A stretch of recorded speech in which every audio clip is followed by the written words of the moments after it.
Hi, I'm Whack. And I'm Pat, and it's another weekly edition of the Weekly Orbit for the week ending July 28th, 2023.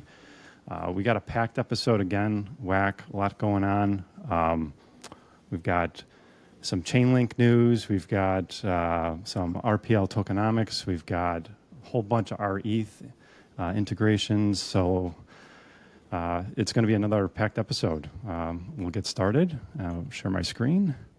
Yeah, like whenever people like ask me sometimes, like, how are you feeling about Rocket Pool, how are you feeling about the price and all that kind of stuff, I always tell them I'm feeling great because, there's so much going on. Like, we're really growing and developing, and things might look a Yeah. little bit scary right now, but I don't think they're going to be scary for long. So, No, yeah. I agree. And then I was thinking earlier this morning how there's all this going on. Plus, we've just scratched the surface on the next, was it called Saturn? I think it's going to be the next upgrade. Yep. And that'll be exciting. So Yeah. still growing, a lot of stuff going on.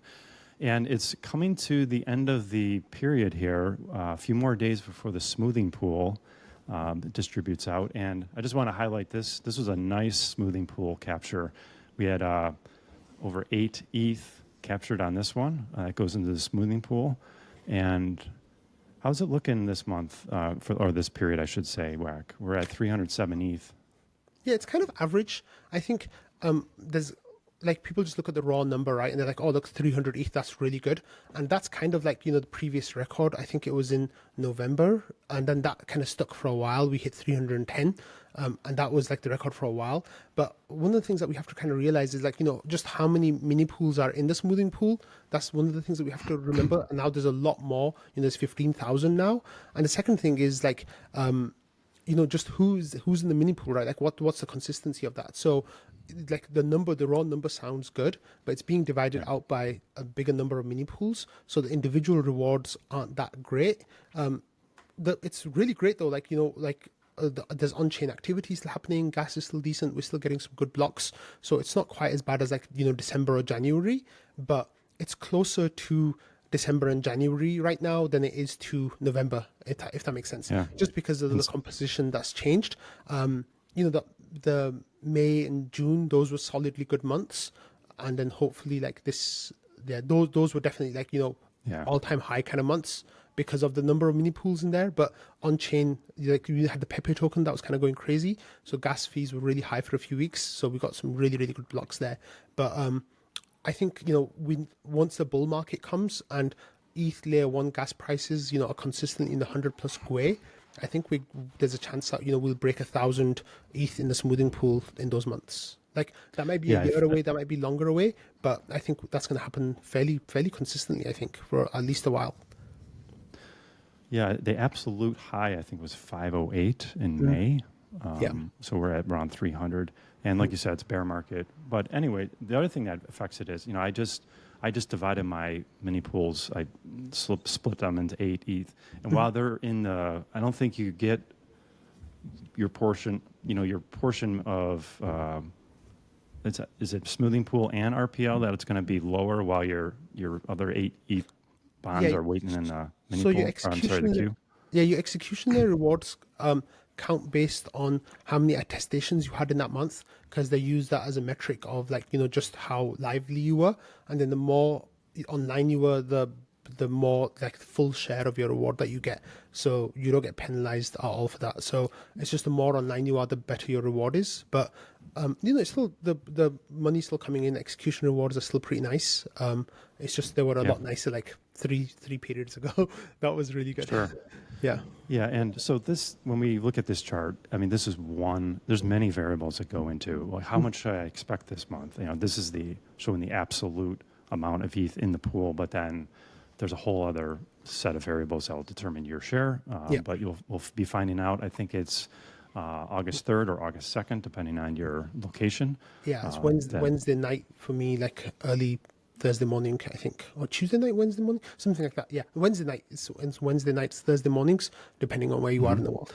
Yeah. Sure. Okay, and so on to our next stat. Of course, we'll look at the deposits, and it's been kind of a slower week, except for the last couple of days. We've had a a couple of real strong showings on July 27th and 28th. We're at about 2,900, and then on the 27th, and then approximately 2,600 ETH deposited on July 28th. Yeah. And I think could we link these two? Could it be because Chainlink has now announced they've got a price feed on Optimism? Because it looks like that there was a whole bunch of announcements this week, Whack. As soon as Chainlink went live, we had Mean Finance announced that they had an integration of rETH on their Optimism. Mean is on Optimism.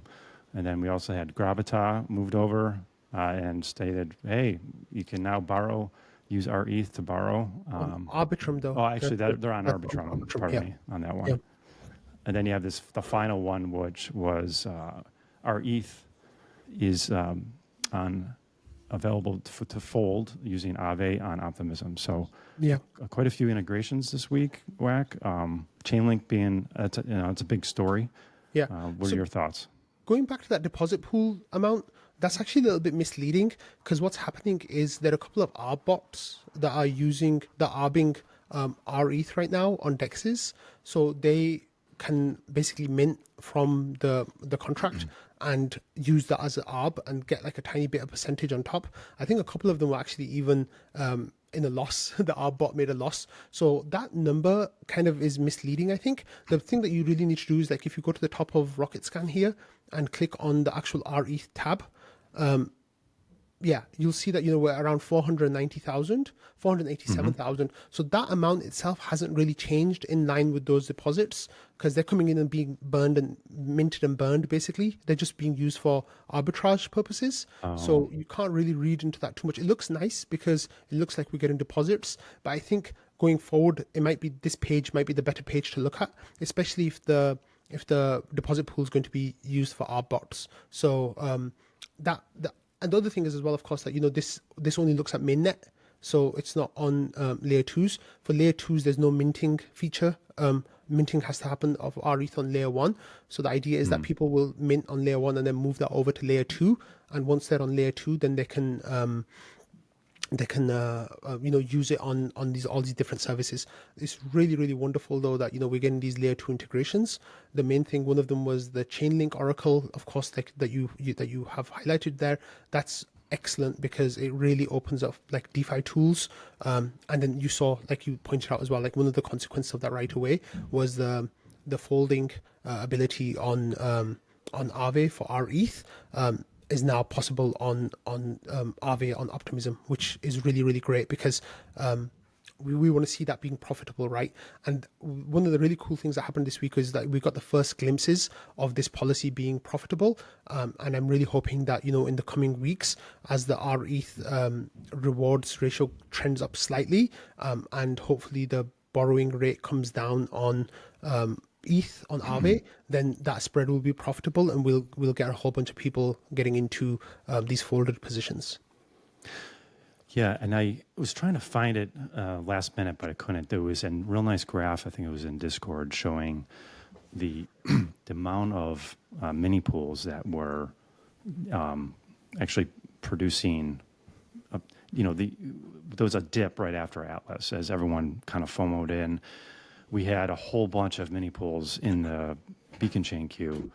And so we dipped way down, meaning a whole bunch of mini queues weren't producing any rewards. Yeah. And then now it's been steadily climbing up. And I think we're over 85% now of all mini pools are producing. And with that, the APR on rETH has been inching up as well. I think we're at maybe 3.6%, Mark, or 3.7%. So it's 3.65%, somewhere around the area, but it's going up every day as the mini pools are coming online, like you said. So there's an effectiveness measurement. So at a point, there was only around 65 to 70% of rocket pools validated were effective, which is a huge hit to our APR. And I think, sadly, that's one of the things that kind of stalled our growth and kind of shifted the narrative a little bit. That really hit us hard, I think. And I don't think anyone in the community really expected that to happen. But I don't think, we really thought that deep about it. I didn't come across anyone thinking about that happening. But there was just such a huge buzz, right, to get those mini pools online. The main thing that really hurt us was the Ethereum queue reaching 40 plus days. That's what really, like, I don't think people really expected that at all, which is amazing in a sense, but also kind of hurt us. But now that, those validators are coming online, we're inching back up above 85, like hopefully to 90% soon. The graph that you mentioned is, if you are in the Discord, you can do /rETH APR, and then that will come up. But what it shows is that, like, if we had all our validators online now, we'd be closer to like 4 to 4.3% over the last 7 days, which is like nearly 10% higher. And I think that makes a big difference. Yeah. Yeah, and it makes these DeFi integrations like this folding a lot more profitable, right? Because it's all about what's the yield you're going to get if you borrow. If you borrow at this rate, the yield's got to be higher than that. Otherwise, it doesn't make any sense to do it. Yeah, it's not profitable. Yeah, otherwise, yeah. And then now it's on Optimism, so your gas fees are pennies compared to mainnet. Which is really great, like, because it just means that you can this ability opens up to a whole bunch of new users that wouldn't have been open to on mainnet, because their profit margins would have been eaten so much. Like, one of the great things about folding is that one of the things about folding is that sometimes you have to kind of jump in and out, and like, just to make sure that you're above profitable margins. On mainnet, that can get really expensive, and it can really eat into your profits to make it not worth it. Whereas on Optimism, like, jumping in and out is a lot easier. And that, because it's so much cheaper, right? Like, so much cheaper to do that. It doesn't impact your profit margins in the same way. So I really love that, Aave are branching out to these layer twos, and layer twos are getting better every day. They're just so much fun to use compared to like mainnet, because they're just so cheap and so fast, and it's really, really good stuff. Yeah. Yeah. And one of the tools that will be, if you're someone who is interested in folding, and of course do your own research, but a new product that Index Coop is going to be rolling out soon is icrETH. That's right. I'm not sure how to say it. Yeah. Let's just say icrETH. And so the Young Cruz, he jumped in Discord this week and say, hey, how are we feeling? Because what we were just talking about, WAC, the rETH staking APR right here in this particular graph is higher than the Aave V3 borrow rate. And that gap there is your profit margin. Yeah. And with the icrETH, it automates this whole procedure for you. They've been running icrETH for about a year using stETH, Lido's product. And it's basically you just buy the token, and all the machinations are done by the smart contract for you. So you don't have to worry about when I jump in, when I jump out, and all that stuff. It's kind of it's an automated tool for you. So anyways, they jumped in with that, and then they're close to releasing, because they asked the community, what kind of logo do you want to see for this product? And there's 3 listed here. They've got the Ethereum rocket, you've got the rocket pool rocket, and then you got the Index Coop wings around the ETH logo. So which one did you vote for? I voted for the rocket. I think almost all of us did. It was the strong favorite, basically.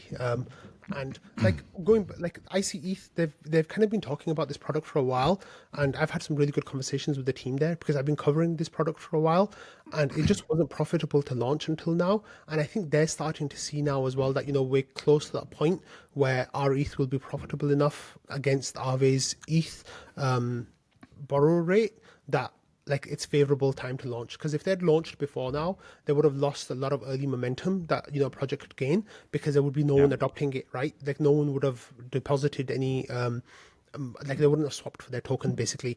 But if it looks like the next little period is going to be profitable for that play, then I think there'll be a good point for icrETH to like capture some market share.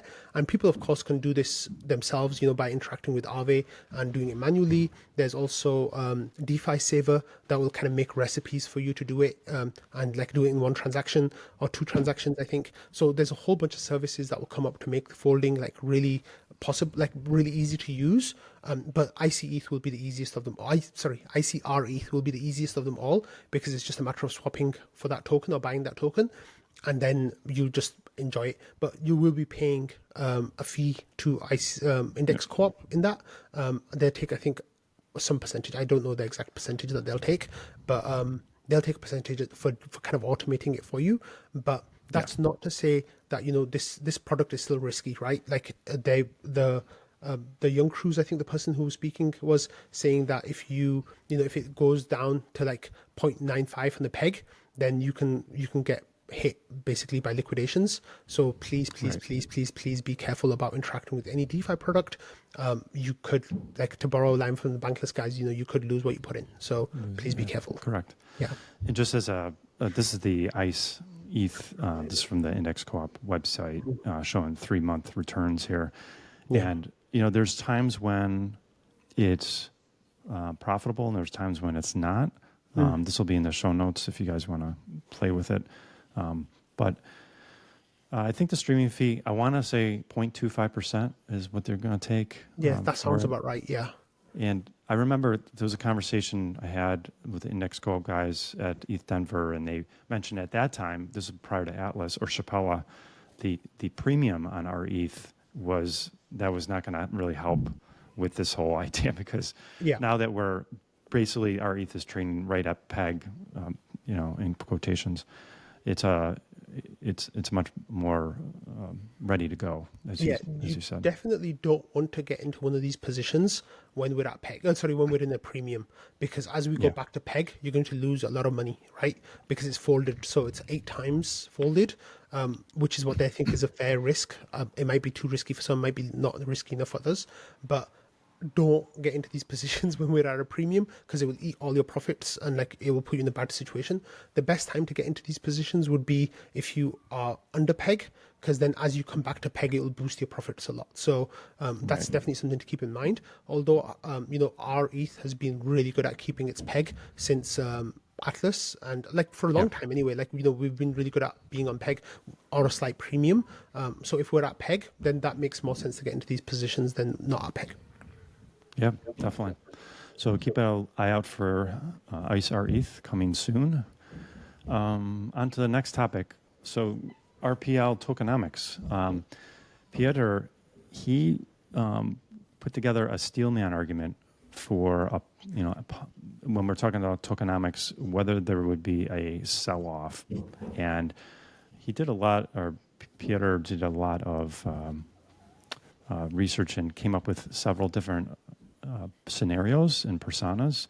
The link is here. We're not going to go into all of it, but what's the TLDR on the steelman argument as you see it, Wack? Yeah, so the argument was made because in response to Val's ideas, people said that this was going to cause a sell-off, right? And some people said, yes, it would cause a sell-off of the RPL tokens because people will be leaving their positions. Others said, no, it will not cause a sell-off. In fact, it might be cause buying, etc.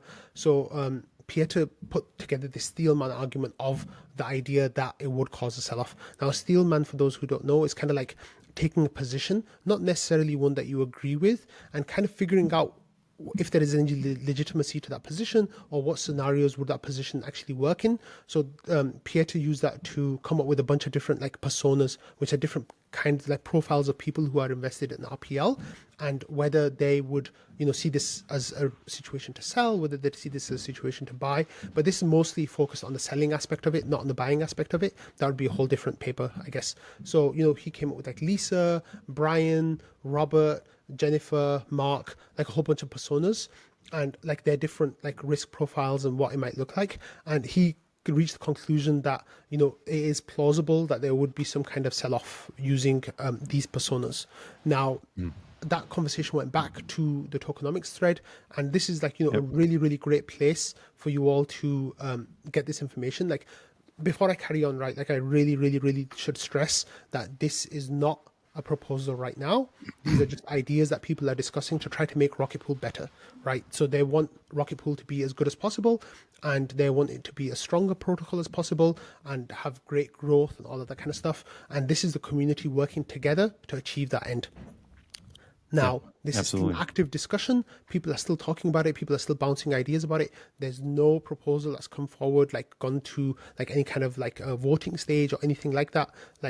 All that should be made really clear. Now, in response to Pieter's comments, like Val had, some ideas, some criticisms, some agreements, talking about like what these different profiles might look like. He kind of introduced some new profiles, which like kind of the inverse of these people, about what they might do in that situation, and like really like kind of talked out what Pieter was saying, and it was a really really good discussion, right? Like this whole thread is really intimidating because there's so much going on there. It's really active. The level of conversation is like really like high level, basically. I'm sorry, it's a really deep level. So people can kind of get like lost in there. Yeah. Even people who like live and breathe rocket pool are kind of scared of going in that thread. Even me, sometimes I'm scared of going in that thread because there's just so much. But it's a really wonderful place to go and just learn about what's going on and what the different arguments are and what the different positions are. One of the things that I'm excited about is Wanda, one of the community members, is putting together like a survey to send out to node operators and kind of get their ideas, send it out to speculators to get their ideas, send it out to like RPL holders, basically everyone, to see how they feel about Val's proposal changes or what they think should happen or shouldn't happen and all that kind of stuff. So I think hopefully, if we get a few hundred people responding to that, I think that would be really, really great. And it would give us a really good idea of like where we stand as a community. But this is all, just to say that this is active discussion. This is like, people working together to try to figure out what's best for Rocket Pool. It might be that this proposal comes and, we vote for it and agree on it. It might be that it kind of fizzles out. At this moment in time, we're not sure where it's going to go. But if you have any opinions about it, please, please, please come into the Discord, talk about it. Share your ideas, share your stances. If you're positive about it, tell us why you're positive about it. If you're negative about it, come and talk and like share why you're negative about it and see if you can be convinced one way or another, because this is really really important and it might be like the next big thing that happens for Rocket Pool, right? Like so or one of the big things that happens for Rocket Pool. So please please please get involved with this because there's a whole lot going on and it's really important. Yeah, and I'm really interested in that survey that Wander is going to put out, and because we in the Steelman, we've got several personas, but we don't know what percentage of RPL holders are Brian, what percentage are Jennifer, what percentage are Robert, and we'll maybe have a better idea after we get some feedback. Yeah. And then the other thing is sometimes market participants aren't always rational.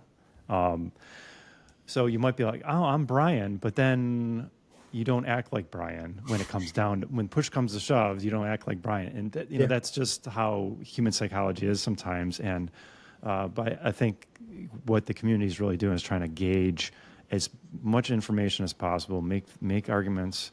How do we make RPL a better token? How can we strengthen Rocket Pool as a protocol? How do we get more mini pools? How do we get more rETH?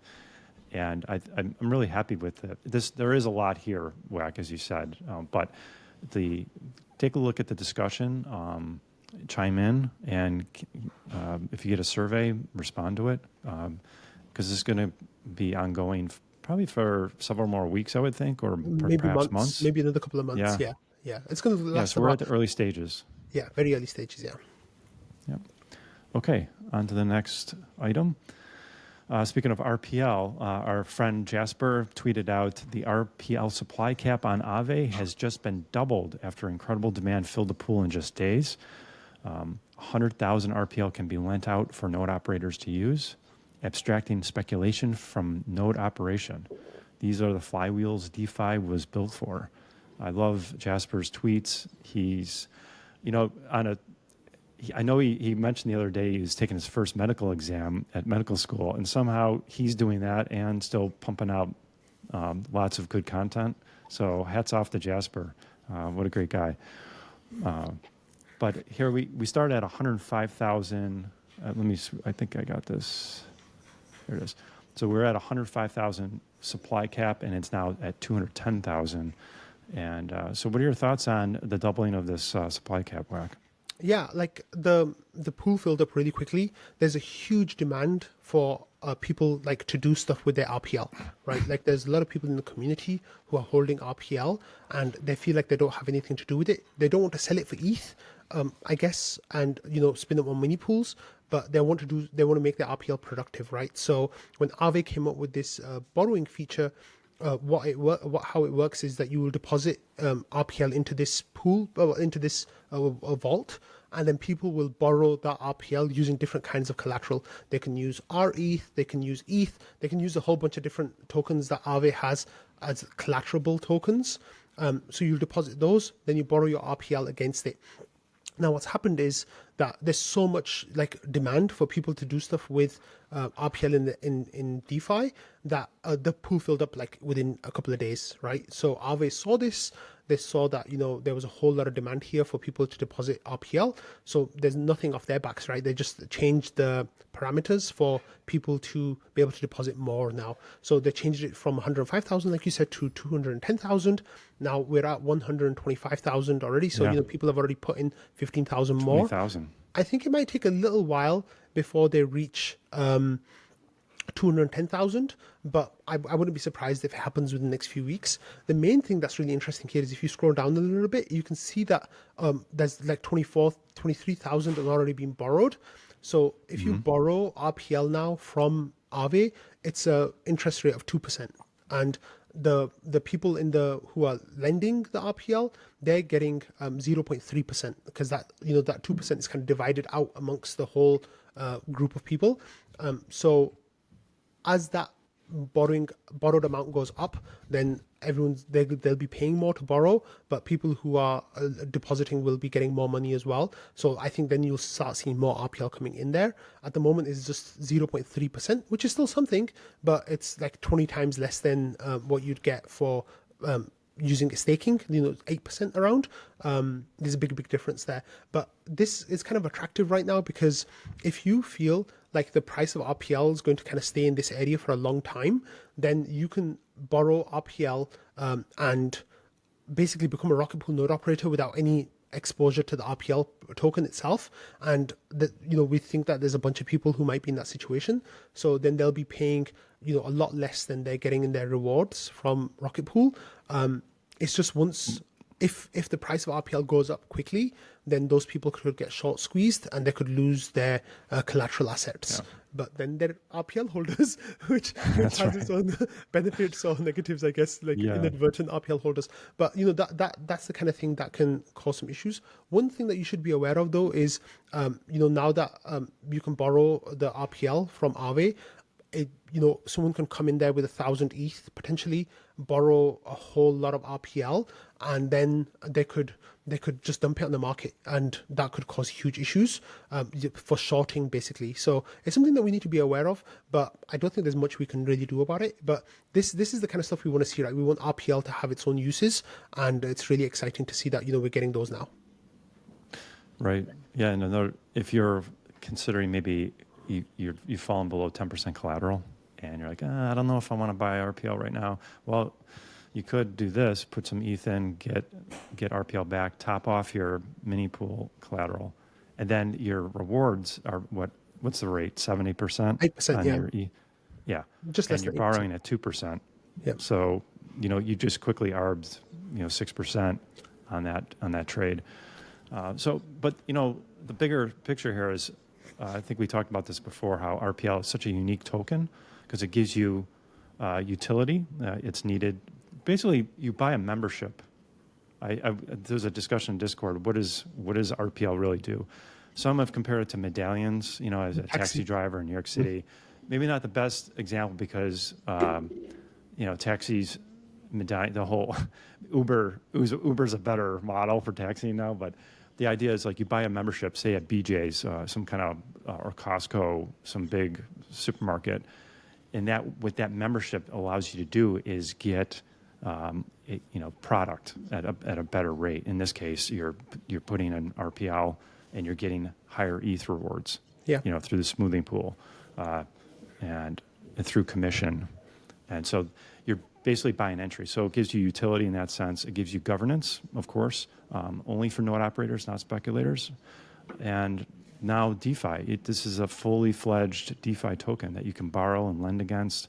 Well, you can't use it as collateral yet. I think that would be the next big step in like full DeFi integration is when you can put your RPL down and get a loan against it. But I meant to say you can lend it out. You can lend it out and you get APR on it, or you can borrow. You can put in ETH, for example, and borrow back. I meant it's just you can do that. Collateral, that's the next level. That's the next level, yeah. That's hopefully, with more usage, with more activity on RPL, then hopefully that will be something that comes. At the moment, though, I think it's a bit risky to do that because the price fluctuates so much, but hopefully it's something that will come soon. Sure. Yeah. Okay, and our final topic is serverless rocket pool node operator with SSV. This is from Block's staking team. And this is SSV has been talked about for a while, and this is a little complicated for beginners or intermediate folks. So could you just go through what is SSV? What problem does SSV solve, Wack? Yeah, so SSV works on something called distributed validator technology. So the way it works is that like your keys for your validator get shared out across like a bunch of people. That's 4 people, 8 people, 16 people, whatever it is. And then all those people kind of attest for your validator, and you just pick like 4 of those to, half of those or whatever, half X plus 1 or something to get like your node working. And then once that's happening, then you should never have any downtime. You should always like have maximum uptime, and there's not like slashing risks or anything like that as well. So it's a really nice little solution for making sure that your staking is a lot more effective. With this new technology, what happens is this, you set up your node, you're not one of the operators who is running on that. Like you just send it all to SSV, and they're the ones who will manage it all. So you're not a node operator yourself. So as long as you can get your node up and running, then you just give it all to SSV and they'll do everything after that point. Like you don't have to do anything. So that's what it kind of becomes a serverless point. You still need a computer to set it up with this system, but there's already people in the community talking about how you might be able to do it with like a front end. So you don't even need a computer to set it up. You'll just be able to do everything through SSV from beginning to end, which is really exciting. So is it kind of a competitor to all nodes in a way? Yeah, it's kind of like a decentralized all nodes, pretty much. That's one way of thinking about it. I think that's a good way of thinking about it. Gotcha. Yeah. Okay. Is it trustless, or are you trusting these other folks that you get in? Well, there's some ideas that you could be attacked, where one person sets up a whole bunch of like SSV stuff and like they become like a Sybil attacked. At the moment, I don't think there's a solution to that, but I think that'll be coming soon, hopefully. Okay. Yeah. All right. Well, Wack, it's been a great episode as normal, and none of it's been financial advice, of course. Like and subscribe. We will be back next week. Wack will have a new hairdo. He has a new one every week. Thanks. And so we'll see you. We'll see you next week, guys. Take care, Wack. See you. Bye. Okay, bye.